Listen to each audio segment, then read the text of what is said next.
বাবা তুমি যাকে বলবে আমি তাকেই বিয়ে করতে রাজি আছি, কিন্তু আমার শর্ত একটাই, যে মেয়েটাকে আমার গলায় ঝুলাবে সে যদি আমার সাথে 6 মাস সংসার করতে পারে তবে আমি বিয়েটাকে এগিয়ে নিয়ে যাব, নয়তো। বাবা বলল নয়তো কি? আমি বললাম নয়তো এখানেই ইতি। বাবা বলল তুমি পাগল হয়ে গেছো আয়াজ। আমি বললাম আমি পাগল হয়ে যাইনি, তুমি পাগলামি করছো। এখন তুমি ভাবো কি করবে? যদি আমার শর্ত মেনে নিতে রাজি হও তো বলো, নয়তো এই টপিক এখানেই শেষ। বাবা আমার কথা শুনে চিন্তায় পড়ে যায়। আমার কথা শুনে আমার খালা তাসনিম বাঁকা হেসে বলল, এবার কি করবেন দুলা ভাই? আপনি যদি চলেন ডালে ডালে, আয়াত চলে পাতায় পাতায়। হি হি, চলো আপা। বাবা মাথায় হাত দিয়ে সোফায় বসে পড়লেন, মাথা কাজ করছে না তার। আমি যে এমন একটা শর্ত দেবো এটা উনি কল্পনাও করতে পারেননি। এখন সমাধান কি? ভাবতেই উনি কাউকে একটা কল দেন। কল রিসিভ হতে অপাশ থেকে কেউ সালাম দিল। আফতাব সালামের উত্তর দিয়ে চিন্তিত গলায় বলল, আয়াস শর্ত দিয়েছে। অপাশ থেকে বলল, কি শর্ত? বাবা বলল 6 মাসের জন্য বিয়ে করতে চাই, তারপর সংসার টিকলে করবে নয়তো না। অপাশ থেকে হাসির শব্দ ভেসে এলো। হাসতে হাসতে জবাব দেয়, 6 মাস সে তো অনেক দিন, আপনি রাজি হয়ে যান। আফতাবের চিন্তা যেন নিরসন হলো না, বরং আরো উদ্বিগ্ন হয়ে বলে ওঠে, তুমি বুঝতে পারছো না, আমার ছেলেকে আমি চিনি, ওর মনের মধ্যে কিছু তো চলছে। অপাশ থেকে বলল, কিন্তু আপনার ছেলে আমাকে চেনে না, এত চিন্তা করবেন না, আমারটা আমাকে বুঝতে দিন। বাবা বলল, তুমি শিওর? দেখো আমি কিন্তু তোমাকে অনিশ্চিত জীবনে ফেলতে চাই না। শুধু শুধু কেন? অপাশ থেকে বলল, আমি স্বেচ্ছায় নির্বাসনে যাচ্ছি, এখানে আপনার তো কোনো দোষ নেই, তাই নিজেকে দোষারোপ করা বন্ধ করুন। আফতাব বড় বড় শ্বাস করে মুখে হাসির রেখা ফুটিয়ে বললেন, যা কিছু হয়ে যাক, আমি তোমার পাশে আছি। অপাশ থেকে বলল, থ্যাংক ইউ, জলদি দেখা হচ্ছে। আফতাব বলল, হুম। উনি কল কেটে কিছুক্ষণ ঝিম মেরে বসে থাকেন। আয়াস অত্যন্ত চালাক আর বদমেজাজি ছেলে। একমাত্র সন্তান হওয়ায় ওনারা কখনো আয়াজকে শাসন করেননি। তারপরও তাসনিমের লাইফে ছোটবেলা থেকেই বিগড়ে গেছে। আয়াজের মা তাহমিনার অসুস্থতায় আয়াজের খালা তাসমিনকে আয়াজের ব্রেন ওয়াশ করার সুযোগ করে দিয়েছে, নয়তো ওনার পরিবার এমন ছিল না। আফতাব বড় আশা নিয়ে আয়াজের বিয়ে ঠিক করেছেন। সংসারে যা পরিস্থিতি তাতে একজন বুদ্ধিমতী সাহসী মেয়েই পারবে সংসারের হাল ধরতে, আয়াজের উগ্র স্বভাবকে বাগে আনতে। তাই তো এত কিছুর আয়োজন। আর এদিকে কোনো আয়োজন ছাড়াই ঘরোয়াভাবে আয়াজের বিয়েটা হয়ে যায়। মেয়ের পরিবারে কে কে আছে, বাড়ি কোথায়, এমনকি মেয়ের নাম কি এটাও আয়াজ জানে না। জানার ইচ্ছে বা আগ্রহ কোনোটাই হয়নি। আয়াজের পাশের সিটেও সদ্য বিয়ে করা বধূ বসে আছে, অথচ আয়াজ একবারও তার দিকে তাকালো না। তবেও মনে মনে একটু অবাক হয়েছে। ও তো শুনেছিল গ্রামের মেয়েরা বিদায়ের সময় অনেক কান্নাকাটি করে, অথচ ওর বউয়ের ন্যূনতম নাক টানার শব্দও কানে আসেনি। বাড়ি পৌঁছাতে তখন রাত্রি 9টা। আফতাব নেমে বাড়ির দরজা খুলে দেয়, তারপর বলল, বাইরে এসো মা।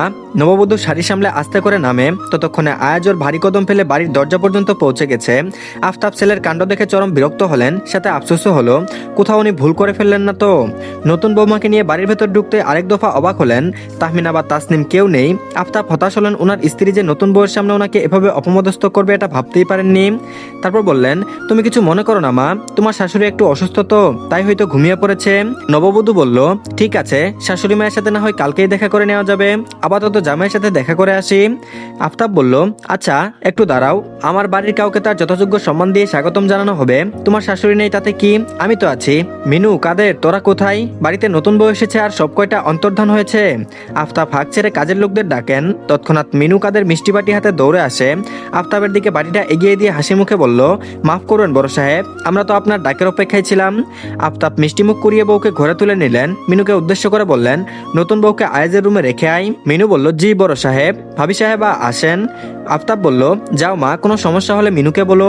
নববধূ বলল, জি। মিনু বলল, বড় সাহেব, ম্যাডাম আর ছোট ম্যাডাম তো নতুন বউয়ের আসার খবর শুনেই ঘরে খিল দিয়েছে। আফতাব হতাশার শ্বাস ফেলে বললেন, সে কি আমি জানি না। আচ্ছা তুই যা এখন। বলল, জি আচ্ছা সাহেব। মিনা নববধূকে রুমে রেখেই তাড়াহুড়ো করে চলে আসেন, যেন বাঘের গুহায় ঢুকেছিল। এর হতেই প্রাণ ফিরে পেল। মিনু যেতেই পিহু ঘুমটা খুলে পুরো রুমটা দেখে নেয়। সাদা রঙের দেওয়াল জুড়ে আধুনিকতার ছোঁয়া, কিছু নামি দামি পেন্টিং রয়েছে। রুমের মাঝ বরাবর বিশাল সাইজের খাট, তার পাশে ওয়ার্ড্রোব আর আলমারি, কোনার দিকটায় শু ক্যাবিনেট, একটু সরে গিয়ে ড্রেসিং টেবিল, খাটের বাম পাশে ছোট টেবিলটায় ল্যাম্প রাখা, আর একটু হেঁটে যেতেই দেখে রুমের সাথে লাগোয়া বারান্দা, তারপরেই ওয়াশরুম। সামনের দিকটায় টি টেবিল ও সোফা রাখা আছে। পিহু ঘুরে আসতেই চোখ পড়লো খাটের মাথার দিকটায়, দেওয়ালে আয়াজের বিশাল একটা ছবি টাঙানো। ছবিটা দেখেই বাঁকা হাসলো, হয়তো মনে মনে কিছু একটা ভাবলো। তারপর কাউকে মেসেজ করলো। আফতাব মেসেজ পেয়ে মিনুকে দিয়ে ওদের রুমে পান আর দুধের গ্লাস রেখে যায়। ততক্ষণে পিহু বিছানার উপরে এলোমেলো হয়ে থাকা ফুলগুলো গুছিয়ে নেয়। নিশ্চয়ই আয়াজ ওই ফুলগুলো এই দশা করেছে। তবে যত যাই করুক, পিহু ওর বাসরকে কিছুতেই পণ্ড হতে দেবে না। আয়াজ বারান্দাতেই ছিল। ওর আসার শব্দ শুনে পিহু নিজেকে গুটিয়ে নিয়ে বিছানার মাঝখানে ঘুমটা টেনে বসলো। আয়াজ রুমে এসে দেখে সব আগের মতো ঠিকঠাক করা, অথচ ও ফুলগুলো ফেলে দিয়েছিল। তাহলে এগুলো আবার ঠিক করলো কে? তখন তখনই ওর চোখ পড়ে বিছানার ঠিক মাঝ বরাবর বসে থাকা পিহুর দিকে।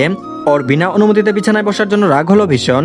রাগে হাত মুষ্টিবদ্ধ করে কর্কশ গলায় ধমকে ওঠে। তারপর বলল, তোমার সাহস হলো কি করে আমার বিছানায় বসার?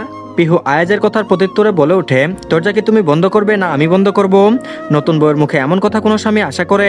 আয়াজ নিজেও থ মেরে যায়। পিহু দ্রুত বিছানা থেকে নেমে এসে দরজার দিকে এগিয়ে যেতে আয়াজ থতমত গলায় প্রশ্ন করে, দরজা বন্ধ করছো কেন? পিহু দরজা আটকে দিয়ে ঘুরে উঠে লাজুক গলায় হেলে দুলে বলল, লোকে শুনে ফেলবে না? এমনিতেই চিন্তায় আছি কাল সকালে ভেজা চুলে সবাইকে মুখ দেখাবো কি করে। ইস, লজ্জায় তো এখনই মাটির নিচে ঢুকে যেতে ইচ্ছে করছে। পিহুর লাগাম ছাড়া কথায় আয়াজের মুখ হা হয়ে গেল। জীবনে এরকম চূড়ান্ত অসভ্য মেয়ে আয়াজ আর দ্বিতীয়টি দেখেনি। আয়াজের ভাবনার মাঝেই পিহু এগিয়ে এলো, ওর সামনে দাঁড়িয়ে ছটফটিয়ে বলল, দেখি আগে সালামটা শেষ করে নেই, সোজা হয়ে দাঁড়ান। পিহু ঝুঁকতে আয়াজ দূরে সরে গেল। পিহুর এটা মোটেও পছন্দ হলো না। ঘুমটার মধ্য থেকে আগে ফুসফুস করতে লাগলো। আয়াজ বিছানার সাথেই দাঁড়িয়েছিল। পিহু শক্ত হাতে খপ করে আয়াজের দুই পা চেপে ধরে। আয়াজ কিছু বুঝে ওঠার আগে পা ধরে টান মারতে আয়াজ ধপাস করে বিছানার উপর পড়ে গিয়ে চিৎকার করে ওঠে। পিহু ওর বুকের উপর উঠে বসে ডান হাতে মুখ চেপে ধরে কিছুটা ঝুঁকে ফিসফিস করে বলে, হোয়াট ইজ দিস পরাণের স্বামী? এত চিৎকার চেঁচামেচি করলে লোকে কি ভাববে? আয়াজ এক ঝটকায় পিহুর হাতটা সরিয়ে দিয়ে আগে হিসিস করতে করতে বলল, ইউ ইডিয়ট, আমাকে ফেলে দিলে কেন? পিহু বলল, ভালো মানুষের বাচ্চার মতো সালাম করতে দিলে তো কিছু করতাম না। আয়াজ বলল, সরো বলছি। আয়াজ উঠতে চাইলে পিহু ওর গলার কাছে চাকু ধরে হুমকি দিয়ে বলে, চুপচাপ শুয়ে থাকো, আমাকে আমার কাজ করতে দাও, কাজের সময় বিরক্ত করা আমার একদম পছন্দ নয়। আয়াজ চোখ বড় বড় করে ওর বিয়ে করা বউয়ের কীর্তিকলাপ দেখছে। মুহূর্তে ওর মনটা হাই হাই করে বলে ওঠে, এই ছিল তোর বাপের মনে? বিয়ে দেয়ার নামে একটা ডাকাতকে তোর গলায় ঝুলিয়ে দিয়েছে। পিহু উঠে গিয়ে সালাম করলো, দুধের গ্লাস আর পানি নিয়ে এসে আয়াজকে দেয়। তারপর বলল, পুরোটা শেষ করবে না, শেয়ারে খেতে হবে। আয়াজ নাক ছিটকালো, তারপর বলল, তুমিই খাও। পিহু বলল, ইস, বললেই হলো, নিয়ম তো নিয়মই, চুপচাপ খাও, নয়তো এটা দিয়ে তোমার পেট ফুটো করে দেব। আয়াজ বলল, এর শুধু আমি নিয়েই ছাড়বো মিস। নামটা আয়াজের মনে আসছে না দেখে পিহু নিজের পরিচয় দিয়ে বলল, মিসেস প্রত্যুষা রহমান পিহু। আয়াজ বলল, সে যাই হোক, আমি এর সুদ নিয়েই ছাড়বো।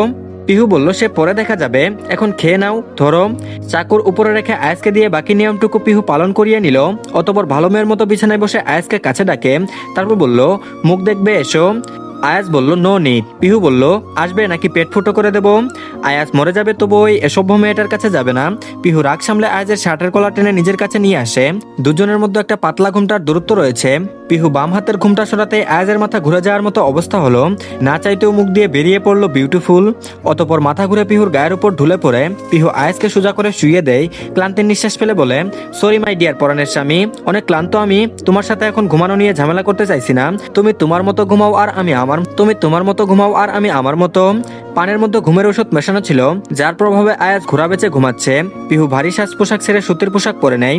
আয়াজের পাশে এসে সুতোই ওর উপরে 4 হাত পা তুলে দেয়। গলার স্বর নামিয়ে বলে, এভাবেই তোমাকে প্রতিদিন জ্বালাবো আমার পরাণের স্বামী, আজকের মতো ঘুমাও, গুড নাইট। পরের দিন সকালবেলা আম্মাজান গানের আওয়াজে তাহমিনা আর তাসনিমের ঘুম ভেঙে গেল। এরপর পরই দরজায় কড়া নাড়ল। কাল তাহমিনা স্বামীর উপর রাগ করে বোনের ঘরে ছিলেন। সকাল সকাল এমন উদ্ভট কাণ্ডে দুই বোনই বিরক্ত হলো। তারপর বলল, এত সকালে কে নক করে দেখো তো। তাসনিম উঠে দরজা খুলতেই পিহু এক হাত লম্বা ঘুমটা দিয়ে সুর টেনে টেনে সালাম দিয়ে বলল, আসসালামু আলাইকুম শাশুড়ি আম্মা। তাসনিম বলল, এই মেয়ে, কে তোমার শাশুড়ি আর কে তুমি? তাসনিম আকাশ থেকে পড়ার মতো করে প্রশ্ন করলো। পিহু মুখ ঢেকে ঘুমটা তুলেই তাসনিমকে দেখে দাঁত দিয়ে জিভ কেটে বলল, সরি থালাম্মা। তাসনিম বলল, হোয়াট থালাম্মা? পিহু বলল, খালাম্মার ডিজিটাল ভার্সন, আপনি বুঝবেন না। দেখি সরুন সরুন, আমার শ্রদ্ধেয় শাশুড়ি আম্মুর মুখ দর্শন করতে দিন। বলতে বলতেই তাসনিমকে পাশ কাটিয়ে ভেতরে ঢুকে পড়ল। তাহমিনাকে দেখেই দৌড়ে গিয়ে পা জড়িয়ে ধরে সালাম করে। হঠাৎ হওয়া কাণ্ডে তাহমিনা হকচকিয়ে যায়, পা ছাড়িয়ে নিয়ে জিজ্ঞেস করে, এই মেয়ে, কে তুমি? পিহু বলল, আম্মা আমি আপনার ওয়ান অ্যান্ড অনলি পুত্রবধূ। কথাটা বলেই লাজুক হাসি দিল। পেছন থেকে তাসনিম বলে ওঠে, দেখছো আপা, আজকালকার মেয়েটা কত বেশরম, লাজ লজ্জা বলতে কিচ্ছুই নেই। পিহু উঠে দাঁড়ালো। কোমরের শাড়ির আঁচল পেঁচাতেই তাসনিম চোখ বড় বড় করে বলল, ও মা, এই মেয়ে কি আমার সাথে এখন ঝগড়া করবে নাকি? পিহু আস্তে আস্তে এগিয়ে এসে তাসনিমের পায়ে পড়ে যায়। শক্ত হাতে তাসনিমের পা জড়িয়ে ধরে সালাম করে উঠে দাঁড়ায়। হাস্য করে বলল, নিশ্চিত আপনাকে সালাম না করাই তেতে আছেন, তাই না থালাম্মা? তাসনিম কথা কি বলবে, পা ব্যথায় মুখ নীল হয়ে গেছে। পিহু যে শক্ত করে পা ধরেছিল। তারপর বলল, আচ্ছা শাশুড়ি আম্মা, আমি চা বসিয়ে এসেছি, এরপর নাস্তাও বানাবো, ফ্রেশ হয়ে বাইরে আসুন, বাকি কথা না হয় নাস্তার টেবিলে হবে। আর হ্যাঁ থালাম্মা, শাশুড়ি আম্মা মনে করে সালামিটা নিয়ে আসবেন, আমার একটু তাড়া আছে, আসছি।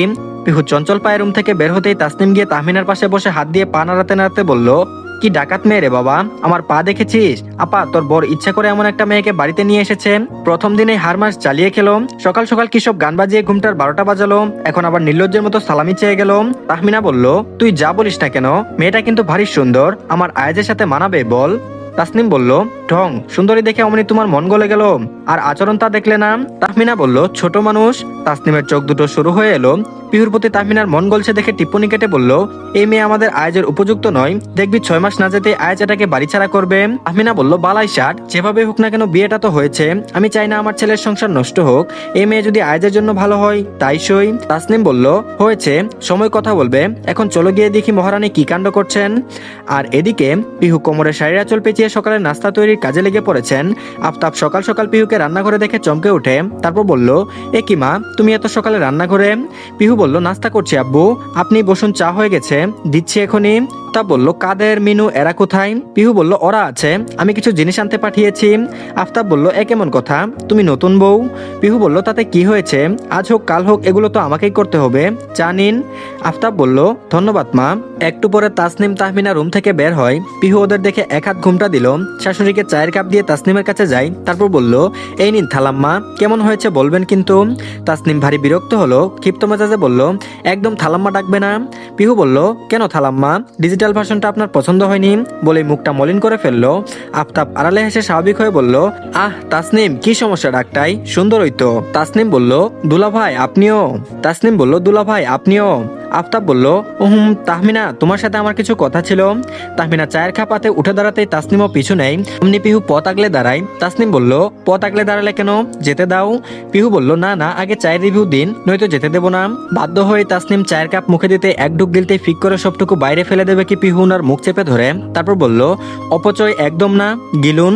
তাসনিম অতি কষ্টে চাটুকু গিলে ফেললো, তিক্ততায় মুখটা বিকৃত হয়ে গেছে। তারপর বলল, ছে, এটা কি, এত তেতো কেন? পিহু বলল, একদম আপনার মতো, সরি না, মানে নিশ্চয়ই আপনার মুখে সমস্যা, আর সবার তো কিচ্ছু হলো না। তাসনিম বলল, কি বলতে চাইছো তুমি, দুদিনের মেয়ে কার সাথে কেমন ব্যবহার করতে হয় জানো না? পিহু মুখে হাত দিল, অবাক হওয়ার ভঙ্গিতে বলল, ও কি বলেন থালাম্মা, আমি দুদিনের মেয়ে, আমার বয়স তো কবে 22 পেরিয়ে গেছে। তাসনিম বলল, অসহ্যকর, সরো বলছি। তাসনিম পিহুকে পাশ কাটিয়ে আগে বড় বড় পা ফেলতে ফেলতে তাহমিনার রুমের দিকে যায়, কিন্তু রুম বন্ধ পেয়ে বাধ্য হয়ে ফিরে আসতে হলো। পিহু ঠোঁট বাঁকিয়ে হাসে, কাদেরকে দিয়ে মেহগুনির ফলা নিয়েছিল ওটাকে ব্লেন্ড করে চায়ে মিশিয়ে দিয়েছে। তারপর বলল, শাশুড়ি আমার পিঠের আঠার মতো লেগে থাকা আর চলবে না থালাম্মা, এবার আপনাকে সরতে হবে, এখন আমি এসে গেছি, যাই পরানের স্বামীর একটু খোঁজ নিয়ে আসি। ও তাসনিমার জন্য তৈরি করা চা আরেকটা কাপে ঢেলে নিল, বাঁকা হেসে ডেকে ওঠে, পরানের স্বামী আই এম কামিং। অতপর হেলতে দুলতে আয়াজের রুমে যাই। আয়াজ তখনও ঘুমে মগ্ন, কালকে ঘুমের ওষুধের প্রভাব এখনো যায়নি। পিহর শিওরে এসে দাঁড়ায়, সুন্দর করে ডান হাতটা হাতে তুলে নিয়ে কনিষ্ঠ আঙুল চায়ের কাপে ডুবিয়ে দেয়। একটু পরে আয়াজ চিৎকার করে উঠে বসে, ডান হাতটা ধরে নিয়ে ফু দিতে থাকে, তারপর বলল, গুড মর্নিং পরানের স্বামী। আয়াজ বলল, হোয়াট দ্য হেল, তুমি আমার হাত জ্বালিয়েছো কেন? পিহু বলল, উপ সরি, বেশি জ্বলে গেছে, দেখি দেখি। পিহু আয়াজের হাতটা ধরতে গেলে আয়াজ হাত সরিয়ে নেয়, রাগত স্বরে বলে, তুমি এখানে কি করছো, বের হও বলছি, ইডিয়ট একটা। পিহু বলল, তোমার চা। আয়াজ ওর বাড়িয়ে দেওয়া হাতের দিকে চাইলো একবার, রাগী গলায় চেঁচিয়ে বলল, বের হও বলছি। পিহু বলল, কিন্তু চা। আয়াজ বলল, মাথায় ঢালো। তৎক্ষণাৎ পিহু চা আয়াজের মাথায় ঢেলে দিল। কপাল ভালো কুসুম গরম ছিল, বিদায় মুখ পুড়ে যায়নি। পিহুর কাণ্ডে আয়াজ হতভম্ব, তারপর বলল, what is this? Pihu innocent লোক নিয়ে বলল, নানি বলেন স্বামী যা বলবে তাই শুনবি, তুমি মাথায় ঢালতে বললে আমি কি না ঢেলে পারি বলো? আয়াজ আবার দাঁত কিরমির করে বলল, আর আমি যে এতক্ষণ ধরে বাইরে যেতে বলছি তার বেলায়? পিহু বলল, নানি বলেছে স্বামীর সব কথা শুনবি না, বেড়া মানুষ বজ্জাত প্রকৃতির, এই ভালো তো এই খারাপ, সংসার জীবনে বুঝে শুনে চলতে হয়, বিবেক লাগা পিহু, বিবেক। আয়াজের নিজের মাথায় বাড়ি মারতে ইচ্ছে হলো, ওর সাথে এটা কি হয়ে গেল, বিয়ের নাম করে জীবনটা তেজপাতা করে ছাড়লো এই মেয়ে। তারপর বলল, ফ্রেশ হয়ে নিচে এসো, আমি যাই দেখি শাশুড়ি আম্মা কি চাই। আয়াজ বলল, আমি তোমাকে দেখে নেব, রাগে ফুসফুস করতে করতে বলল আয়াজ। পিহু ঘুরে এসে আয়াজের মুখোমুখি হয়ে ঝুঁকে যায়, চোখে চোখ রেখে বলে, আই এম অলওয়েজ ইউর হানি, একদম পা থেকে মাথা পর্যন্ত দেখো, আমি কি মানা করেছি? আয়াজের ধারণা ছিল না পিহু ওর ছোট্ট কথাকে এভাবে ভয়ঙ্কর করে ফেলবে। আয়াজ ফাঁকা ডুব গিলল, মেয়েটাকে যত সোজা মনে করেছি ঠিক ততটাই তেরা। আয়াজের শুকনো মুখ দেখে পিহু হাতে তালি দিয়ে হু হু করে হেসে উঠল। আয়াজ অবাক হলো, তারপর বলল, পাগলের মতো হাসছো কেন? পিহু বলল, তোমার অবস্থা দেখে। আয়াজ বলল, মানে? পিহু বলল, তোমার প্যান্ট ভেজা, কোথাও বিছানায় হিসু করে দাওনি তো, দেখি দেখি। আয়াজ চোখ বড় বড় করে চাইলো, চা গড়িয়ে শার্ট প্যান্ট ভিজে গেছে, আর এই মেয়ে নির্লজ্জের মতো কিসব বলছে। আয়াজ আর এক মুহূর্তও থাকলো না, লজ্জায় উঠে দ্রুত বিছানা ছেড়ে ওয়াশরুমে দৌড় দেয়। পিহু হেসে ওখানেই গড়াগড়ি খাবে এমন ভাব। আর এদিকে আফতাব বলল, নতুন বউয়ের সাথে কালকে তোমরা যেটা করলে মোটেও ঠিক কাজ করনি। আমি তোমার থেকে এটা আশা করিনি তাহমিনা। তাহমিনা মুখ লুকায়। তাসনিমের কথায় নতুন বউকে দেখতে আসেননি উনি। কিছুটা অভিমানও ছিল, একমাত্র ছেলে উনার, অথচ ছেলের বউ পছন্দ করতে পারলেন না। আফতাব বলল, সে যাই হোক, মেয়েটা ভালো তাই কিছু মনে করিনি। তুমি ছিলে না জন্য আমি কিছু দিতে পারিনি। বৌমানের জন্য যেসব গহনা রাখা আছে তুমি সময় করে দিয়ে দিও। তাহমিনা বলল, আমি কেন, তুমিই দিয়ে দাও। আফতাব বলল, দেখো তাহমিনা, মানছি আমার সিদ্ধান্তে তুমি অখুশি, তবে বিশ্বাস রাখতে পারো ছেলের জন্য উপযুক্ত কাউকে এনেছি আমি। তাহমিনা আর কথা বাড়ালেন না। আলমারি খুলে গহনা বের করে বিছানার উপর রাখলেন। নতুন বউকে ডাকো, তুমি থাকতেই সব বুঝিয়ে দিই আমি। তারপর বলল, মিনু, নতুন বউকে ডেকে দে তো। মিনু বলল, জি বড় সাহেব। অতঃপর পিহু আসলো। তারপর বলল, আব্বু ডেকেছেন? আফতাব বলল, তোমার শাশুড়ি ডেকেছেন, বসো এখানে। পিহু চুপচাপ বসলো গিয়ে। তাহমিনা একে একে সবগুলো গহনা বের করে পিহুর সামনে রাখেন। কোনটা কার কোনটা কোনামলের বুঝিয়ে দিয়ে বক্সগুলো পিহুর হাতে ধরিয়ে দেন। পিহু দ্বিমত করে না, খুশি মনে গহনার বক্সগুলো নিয়ে বাইরে বের হয়ে আসে। তাসনিম আড়াল থেকে দেখলো সবই। কতদিনের সাদের গহনা ওর, এই দুদিনে মেয়েটা এসে সব হাতিয়ে নিল। আড়ালে থাকলেও পিহু লক্ষ্য করলো ওনাকে। শুনিয়ে শুনিয়ে গান ধরলো। তুই চাইয়া থাকিস কেন, কি কবি ক, তুই কইলেই তো আমি কমু হম। গান গাইতে গাইতে রুমের দিকে হাঁটা নিল। তাসনিম তীক্ষ্ণ দৃষ্টি প্রয়োগ করে পিহুকে দেখলো। মেয়েটাকে ওনার একদম সুবিধার মনে হয় না। তো ধন্যবাদ সবাইকে। নতুন গল্পের প্রথম পার্ট কেমন লেগেছে জানাবেন। যদি ভালো না লাগে তাহলে অবশ্যই কমেন্টে জানিয়ে দিবেন, আর যদি ভালো লাগে সেটাও অবশ্যই জানাবেন, তাহলে কন্টিনিউ করব। তো আশা করছি সবার কাছে ভালো লাগবে। সবাই প্লিজ চ্যানেলটিকে সাবস্ক্রাইব করে দিন, আর যারা যারা ভিডিওটি দেখছেন সবাই ভিডিওতে একটা করে লাইক দিয়ে দিন। ভালো থাকবেন সবাই, আল্লাহ হাফেজ।